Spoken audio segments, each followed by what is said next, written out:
does come with some risk. Just want you to be aware of that.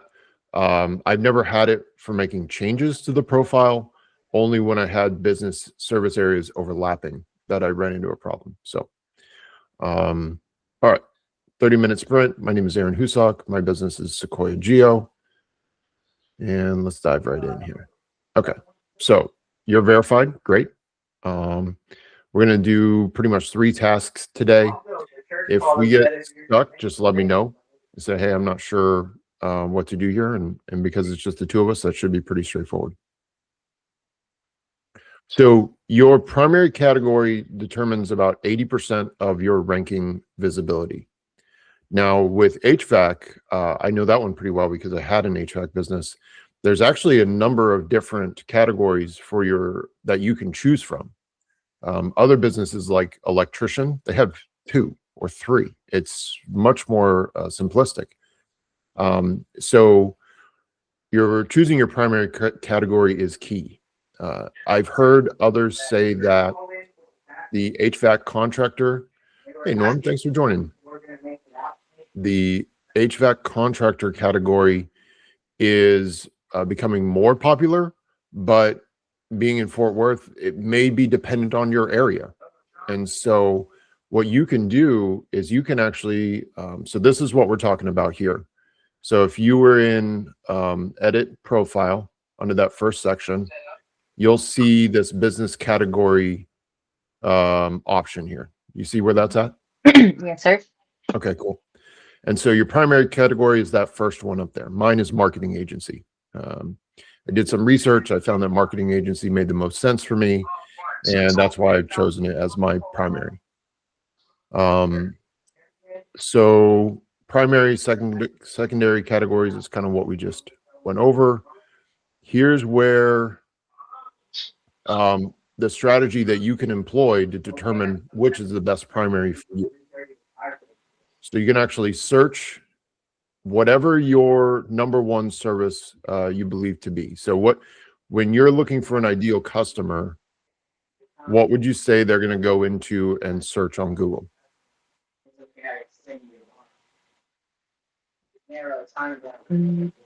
Like HVAC near me?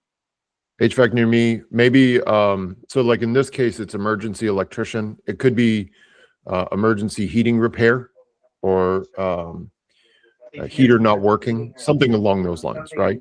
Yeah. So go ahead and go to Google or in Chrome or whatever browser you use, and search HVAC near me. Let's just go with that. Okay. And then you're going to scroll down to the map pack. So that's where you've got 3 results on the left and then the map on the right hand side. And what you're going to do is you're going to look at these categories here. So you'll see a business name at the top here, and then you'll see the category here. Okay. So you're going to see those top 3, what categories they have. Now, which ones are listed for you? HVAC contractor, which is interesting because when we first got verified, we were under as just contractor, and I had just gone in and changed it to HVAC contractor. So that's good because it shows that we're getting in the right place. Yeah, and you'd be surprised at how many HVACs, electricians, commercial construction, they just use that general contractor listing. I mean, you're just misleading Google. It doesn't know what you do, you know? So if HVAC contractor is the top 3 here, you can copy that. You can just use HVAC contractor if that's what you'd like to do. So you're going to make that your primary. And then the next thing that you're going to do is you're going to start listing out your secondary categories. So you saw here, I've got marketing consultant, internet marketing service. I think you can add up to 8 or 9 of these before you get maxed out. Now, you do need to make sure it is something that you actually do. So in terms of, our example here of electrical contractors, if they're not an electrical supply store, you don't want to list like I think one of the options is furnace parts or furnace supply store. you don't sell parts. So don't tell Google that you sell parts. Just because it's got furnace in the name doesn't mean it's what you want traffic for, right? So keep that in mind. And then another way to determine your secondary categories is this more business selection down here. You can click that and then see what others have listed, check spots 4 through 10 and see if anybody's using furnace repair company or Okay, they are. AC contractor. Yeah. So those can be your secondary categories, right? Yeah. I didn't know that existed. Thank you. Yeah, for sure. Yeah, like I said, your HVAC is a little tricky because of how many categories you have to choose from. Other industries, there aren't as many options available. So, all right. Lauren, welcome. Thanks for joining us.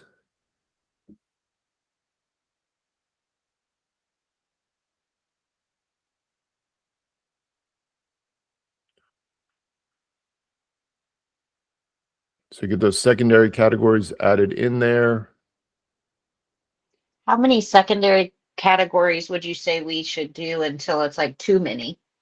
So not necessarily about there being too many. It's more that it just really needs to speak to what you do. If you start getting into categories where you're having to choose something that's outside of what you would do, like HVAC, like an engineer type title, you don't, just because it has air conditioning or furnace or heating in the name, doesn't mean you want to select it, because if it's not what you do, you're going to confuse Google.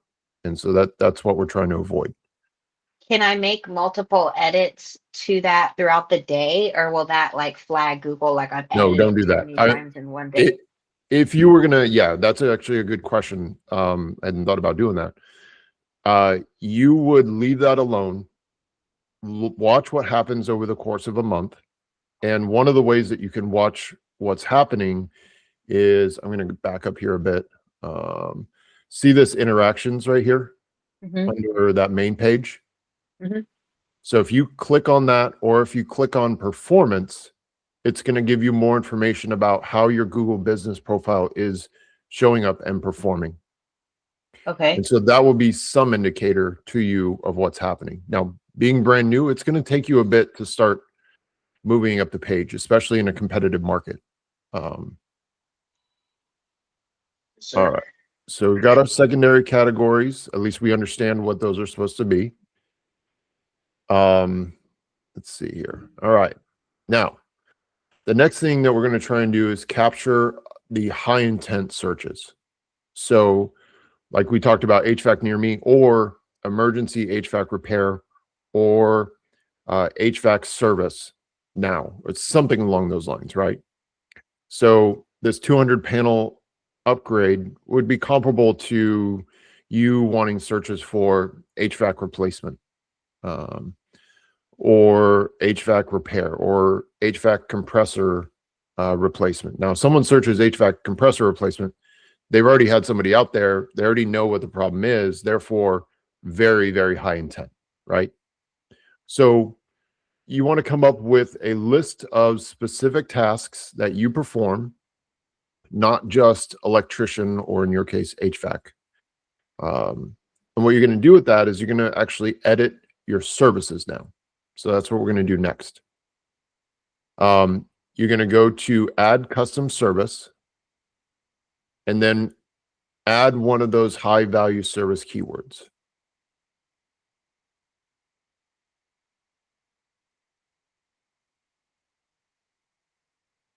Lauren, are you just following along with us, or did you have a business that you're working on right now? Doesn't. It looks like you're muted right now.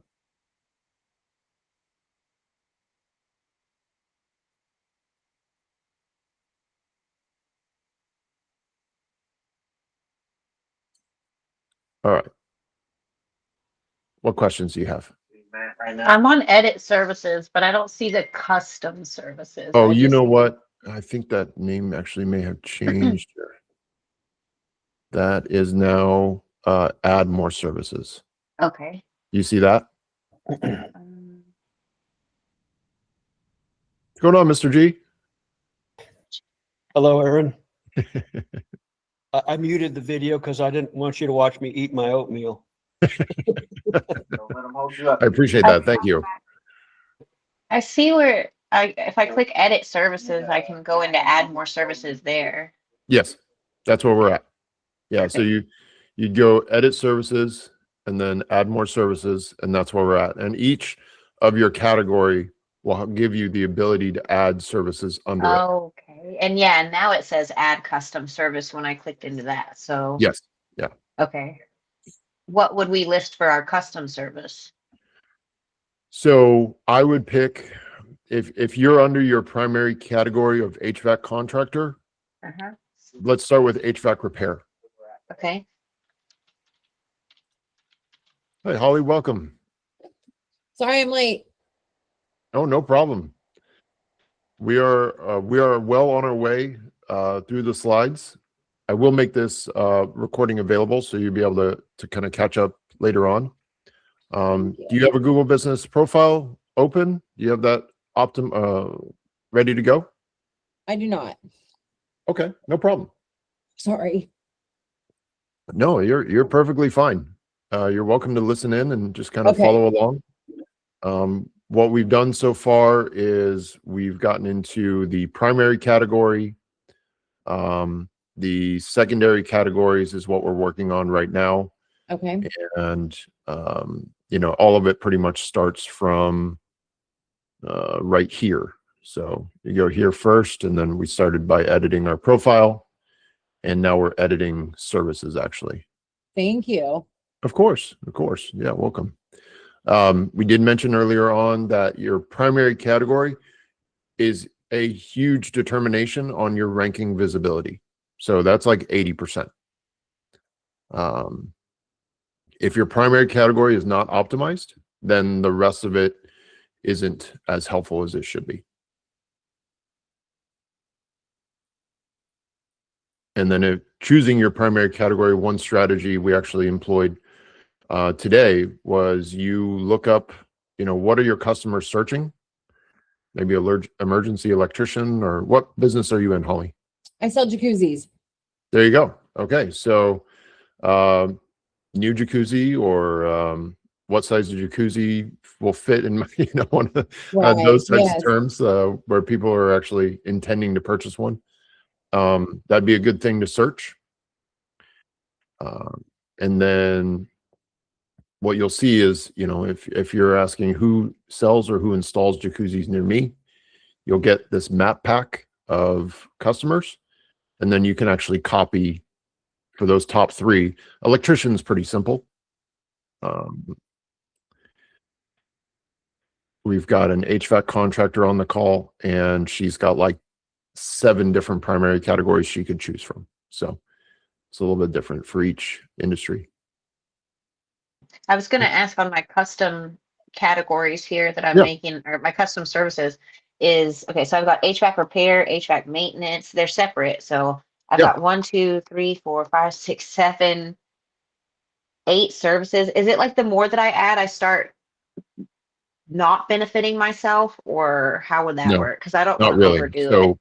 So with services, you can have as many as you want. Okay. You just, again, just like we talked about with the secondary categories, you have to actually perform those services. You don't want to just repeat yourself or provide keywords that aren't specific. Now, the one trick that I've learned that will this is where your Google Business Profile links over to your website, is in an ideal world, every service that you've listed on your Google Business Profile has its own page on your website. So if you have an HVAC repair service, you want a page titled HVAC repair on your website. Okay. And same for everything else. Now, that does get a little tricky. That does get a little bit more complex because now you're doing the web development side as well. And so if that's not the case today, that's okay. I would list out everything that you do under services. And then you're going to go back in and you're going to fill in for the description of those services. We can ignore those for now because that will take up some time. Price, you can determine whether or not you want to put price in there. That with the changes that are coming with AI, that may become more and more important, where they're actually looking up prices for like a maintenance. A repair is going to be difficult to quote because you don't know what the repair is. You could potentially quote a repair diagnostic. So that could be there. The descriptions, I would actually leverage AI to help you write, and that can be very effective. So you'll see here, I've got mine, digital marketing for contractors and local service businesses. That's one of the services I provide. And then under that, I've got a full description of that service below it. And that's just helping Google understand what I do.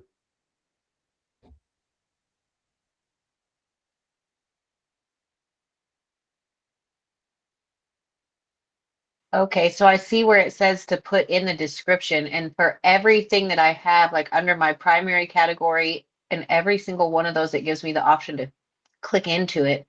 I would click into like AC system maintenance and then describe what that is basically in a short description. Like you're saying, use AI and go through all of those different options to describe it, and then that'll help Google understand my page better. Yes, exactly. Yeah, and that you have to, it's strange to think of it this way, but you almost have to treat Google like a 7-year-old, and that you have to be very simple in the language that you use to describe your services. And you know, kind of how I was talking about on the pre-show on Facebook, you have to make sure that it's very clear to Google what you do and that it's consistent across your Google business over to your website, all the way down to, you know, your address being an exact match, or your hours of operation being an exact match between your Google business to your website, because otherwise it confuses Google.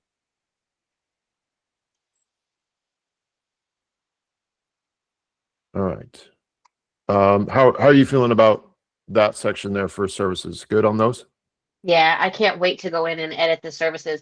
I don't want to, you know, overwhelm my Google and then them block me out of it or anything. But I have a lot of services in there to go in and, you know, get those described. So Yeah. that's what I'll work on after this. Yeah, it's the frequent changes. What Google's kind of flagging are is if it looks like a bot or something has gone in and it's just making rapid changes to things, that's when it's going to get flagged. Or if you start putting things in that make 0 sense for your business. All right. You know, if you started saying that, oh yeah, we installed jacuzzis, that you don't do that. And Google, it'll start to confuse Google over time. Okay. So, Holly, any questions about this section? No. So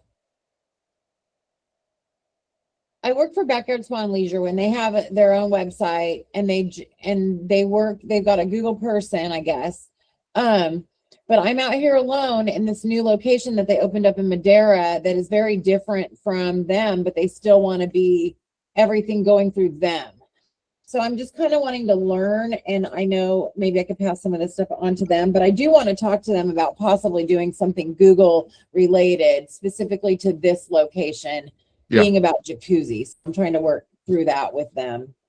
But anything is something I didn't know, that's for sure. So all this is good. Yeah, and when you have a second physical location, it's very good to have a second Google Business Profile location. Yeah, I think so too. That helps a lot. Now, it has to be a physical location because people try and game this and use either a PO box or a virtual office, and that doesn't work out. Eventually, you get flagged either by Google or your competitors.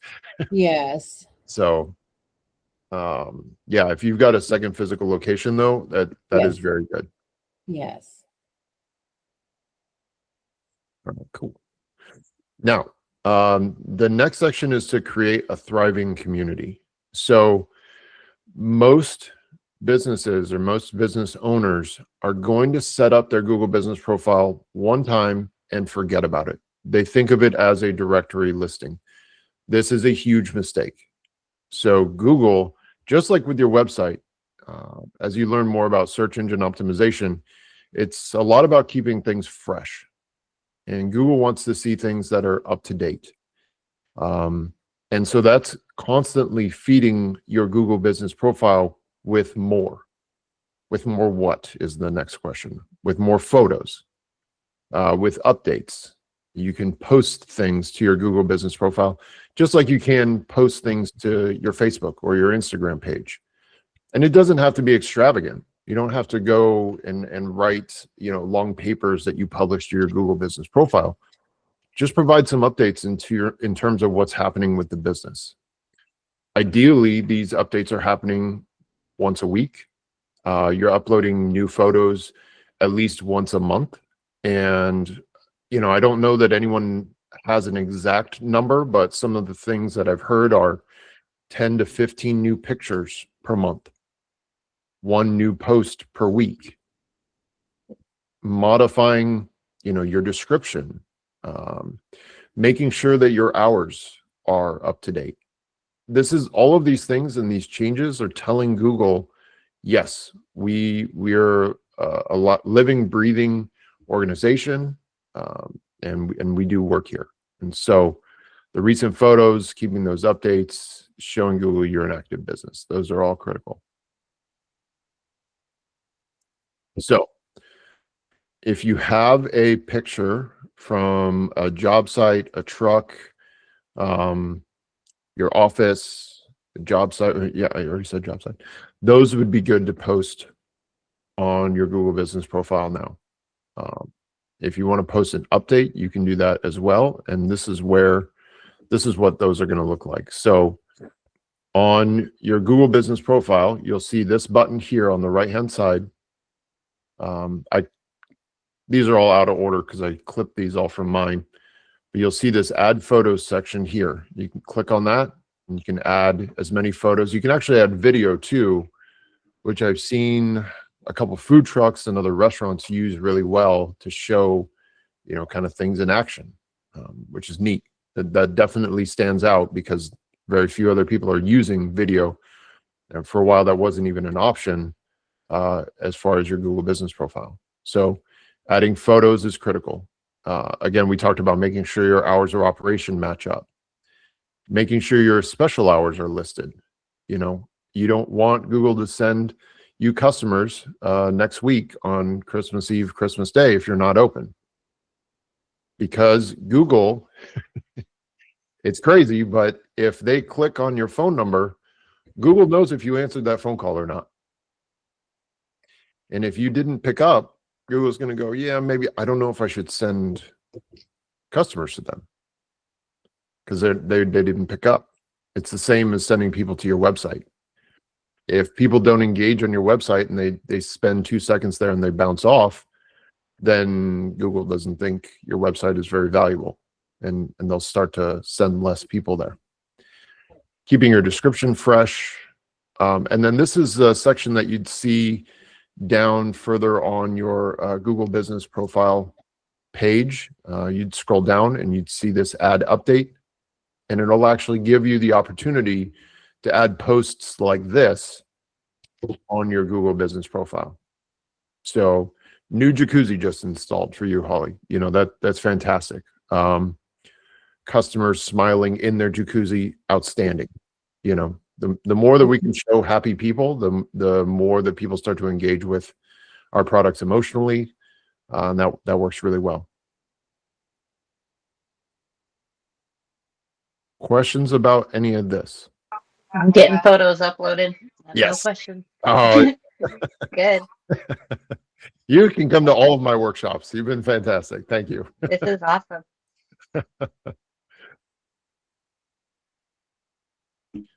So yeah, getting those photos taken care of. And then let me show you, let me pull up mine. I'm actually going to open a separate tab, which is going to take me a second. and I'll show you where to go. All right, I'm going to switch over here.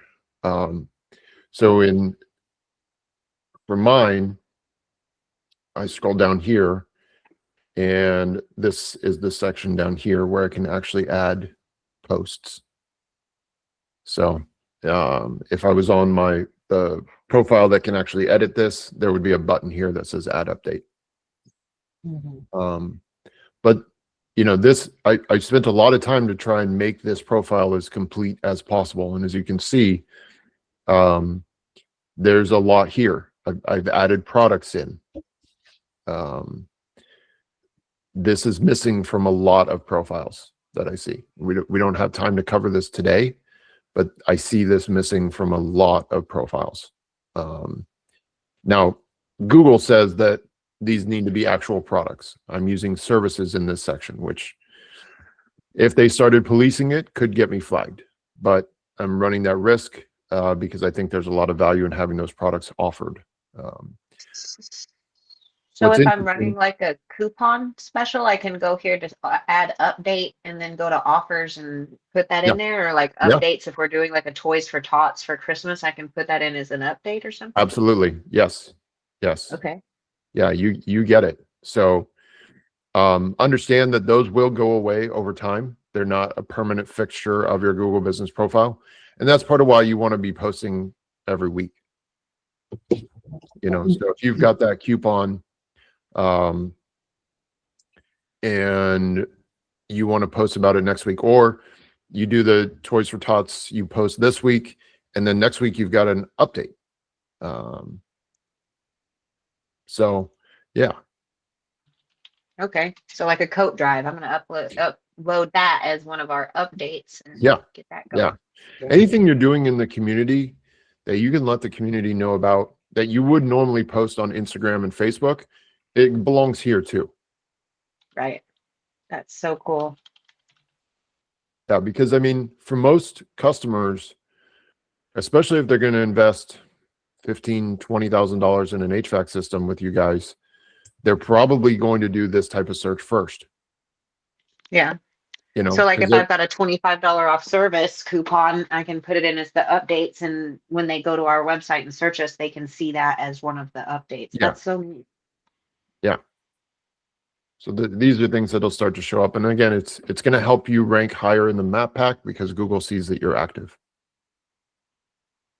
Okay, so I'm going to stop sharing here, and I'm going to go back here.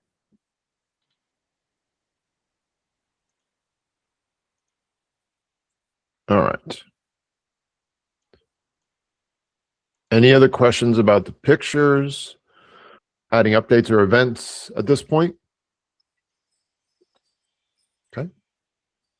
All right. So we've optimized our categories today. We've found some of those money-making keywords and services that we've added, and then we've started adding pictures and so forth. So, you know, I've got my pitch at the bottom here. If you'd like more assistance, I'm happy to provide it. I've got a couple more slides. The webinars or the workshop is technically over now, but I'm willing to stay on as long as needed to help you guys out or answer any other questions that you have.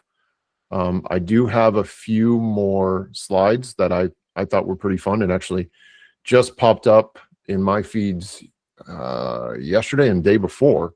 So they're pretty recent and relevant. There's also the next things that you should do. Now, a lot of your Google business profile that we've worked on so far is about building trust with Google, getting Google to trust what you do. The reviews, on the other hand, not only help that, but they also provide trust to your customers.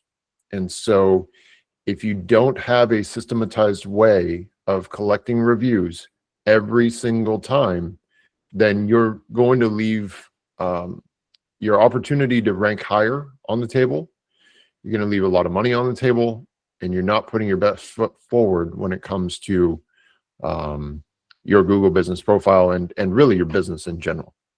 So you need to make sure that it is as automatic as collecting payment at the end of the job that you're asking for reviews. And the best way that I've found the best way that I found to handle that is just ask while you're in the home every time. Yeah. Thanks, Lauren. Yeah, I appreciate you joining us. Thanks for the message. Yeah, feel free to reach out on Facebook, via email, whatever that is. I'm pretty easy to find. So there's also a Q&A section. Now, this part is actually going away. Google announced that they're getting rid of their question and answer section in Google Business Profile. For some of you, it may still exist. For me, it's still on mine. So I can still see my question and answers. Now, the trick, what's interesting about your Q&A is you can't set it up from the computer. You have to log into your phone.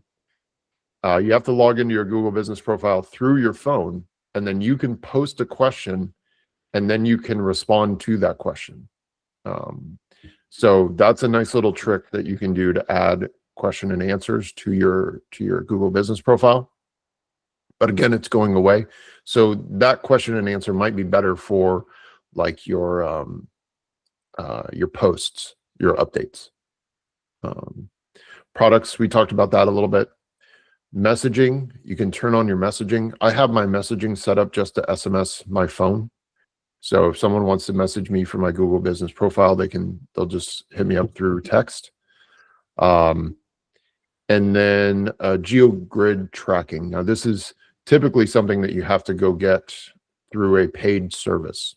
There's a number of, and you guys have probably seen this if you've ever looked into local SEO or mostly local SEO, and it's the map with either green or red pinpoints on it, and it's showing you, okay, you rank 20th or 20 plus in this neighborhood, which is, you know, in the next town over, whereas you rank in the top 5 for the town that you're in. That's generally a paid feature. You can go find local ranking grids is what I would search for. A lot of them have a like 14-day free trial, so you can kind of figure out how that's working for you. And if you need some help with that, I'm happy to provide it. I see the changes already in real time when I search our page, and I'm so excited I found this meeting. Like, this is just, Awesome. Miracles today of finding this webinar. Thank you so much. That's fantastic. Yeah. No, I'm really happy that you came across. I mean, the post it looks so nice. I've already got the update on there. It shows it, and it's updating it, and like I see it and I could cry. Like, thank you so much for teaching Absolutely. this. This is something I've been struggling with. Yeah, no, I'm glad to hear it. That's definitely going to help. How many do you guys have reviews so far? Yeah, we've got 15. Okay, so good. We're working on it. Yeah, keep working those reviews. You can take some of those reviews and then post them as updates. You just copy and paste them into your updates and just say, hey, another great review. Okay. I would definitely be taking those reviews and putting them on your website towards the top of your website, because that's a huge trust signal to customers in Google. And yeah, you can definitely do that because they posted it publicly. Okay.